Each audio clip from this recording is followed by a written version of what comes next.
సరే, మనం ఈరోజు ఒక చాలా ముఖ్యమైన మనందరి జీవితానికి సంబంధించిన ఒక ప్రశ్న గురించి మాట్లాడుకుందాం. అదేంటంటే, నిజంగా ధనవంతులుగా ఉండటమంటే ఏమిటి? మన జీవితంలో చాలు అనే ఆ ఒక్క పదం యొక్క నిజమైన అర్థాన్ని కనుక్కునే ప్రయత్నం చేద్దాం. మనిషికి ఎంత కావాలి? ఈ ప్రశ్న చాలా సింపుల్గా అనిపించొచ్చు, కానీ దీనికి సమాధానం అంత తేలిక్కాదు.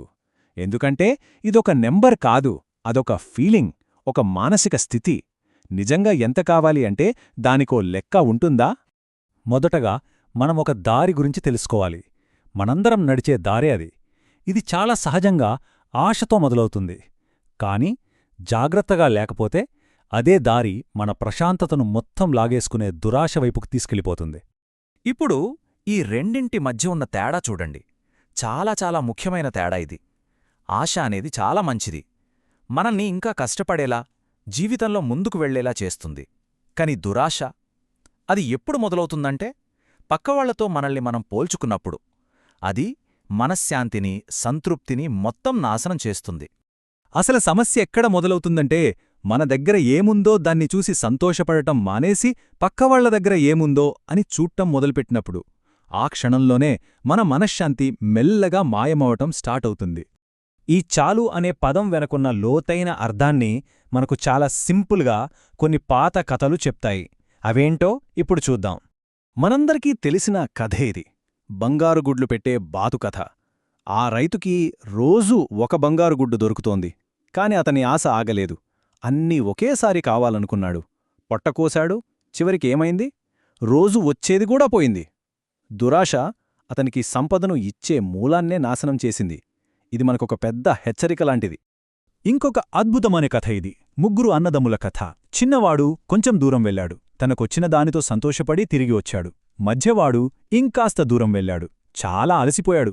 కాని ఎలాగోలా తిరిగి రాగలిగాడు. కాని పెద్దవాడో వాళ్ళ ఇద్దరికంటే ఎక్కువ కావాలన్న దురాశతో ఆగకుండా నడుస్తూనే పోయాడు. ఎంత దూరం వెళ్లాడంటే తిరిగి రాలేకపోయాడు. ప్రాణాలే కోల్పోయాడు. చూశారా? ఇంకా కావాలి, ఇంకా కావాలి అనే ఆశ మనిషిని ఎంత దూరం తీసుకెళ్తుందో, చివరికి ఉన్నదంతా పోగొట్టేస్తుంది. అందుకే అంటారు, చాలా గొప్ప మాట ఇది. చాలా ఉన్నవాడు ధనవంతుడు కాదు, చాలు అని అనగలిగినవాడు నిజమైన ధనవంతుడు. అంటే నిజమైన సంపద మన దగ్గర ఎంత ఉంది అన్న దాంట్లో లేదు, మనకు ఇది చాలు అని చెప్పగలిగే మనసులో ఉంది. సరే, చాలు అనుకున్నాక ఏమవుతుంది? జీవితం అక్కడితో ఆగిపోతుందా? ఏం చేయాలి? అస్సలు కాదు. నిజానికి అసలైన జీవితం, ఒక అర్థవంతమైన జీవితం అక్కడ్నుంచే మొదలవుతుంది. ఉదాహరణకు మల్లేశం గారిని తీసుకోండి. ఆయన ఒక అద్భుతమైన నేత యంత్రాన్ని కనిపెట్టారు. తలుచుకుంటే దానితో ఆయన ఒక్కడే కోట్లు సంపాదించొచ్చు. కాని ఆయన ఏం చేశారు? తన కమ్యూనిటీలో వేలమంది జీవితాలు బాగుపడాలని ఆ టెక్నాలజీని అందరితో పంచుకున్నారు. ఇంకొక గొప్ప ఉదాహరణ ప్యాడ్మ్యాన్. ఆయన కూడా అంతే. తక్కువ ఖర్చుతో శానిటరీ ప్యాడ్స్ తయారుచేసే మిషన్ కనిపెట్టారు. దానికి పేటెంట్ తీసుకుని ఉంటే ఎంత సంపాదించేవారో. కాని ఆయన లాభం గురించి ఆలోచించలేదు. ఎంతోమంది మహిళలకు ఆ విద్యను నేర్పించి వాళ్ల కాళ్లమీద వాళ్లు నిలబడేలా చేశారు. ఇదంతా మనల్ని ఒక ముఖ్యమైన ప్రశ్నకు తీసుకువస్తోంది. అసలు నిజమైన సంపద అంటే ఏంటి? డబ్బు, ఆస్తులేనా? లేక అంతకు మించి ఇంకేమైనా ఉందా? తృప్తి.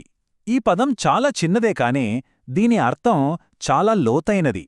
తృప్తి అంటే అన్నీ ఉండడం కాదు, మన దగ్గర ఉన్నది చాలు అని తెలుసుకోవడమే నిజమైన తృప్తి. అది ఒక గ్రహింపు, ఓటమి కాదు. అయితే మరి నిజమైన సంపద ఏంటి? అవి ఇవి: ఆనందం, ప్రశాంతత, సామరస్యం, మన జీవితంలో ఒక బ్యాలెన్స్, ఒక నిశ్చలత. ఇవి డబ్బుతో కొనలేనివి కదా? వీటిని మనం సంపాదించుకోవాలి, పెంపొందించుకోవాలి. చివరగా ఒక్కసారి మనల్ని మనం ఈ ప్రశ్న వేసుకుందాం. మన దగ్గరున్న డబ్బు, ఆస్తుల గురించి కాదు, మనలో ఉన్న ఈ నిజమైన సంపదను మనం గుర్తించామా? మన దృష్టిని లేనివాటినుంచి ఉన్నవాటివైపు మార్చినప్పుడు జీవితం చూసే విధానమే మారిపోతుంది.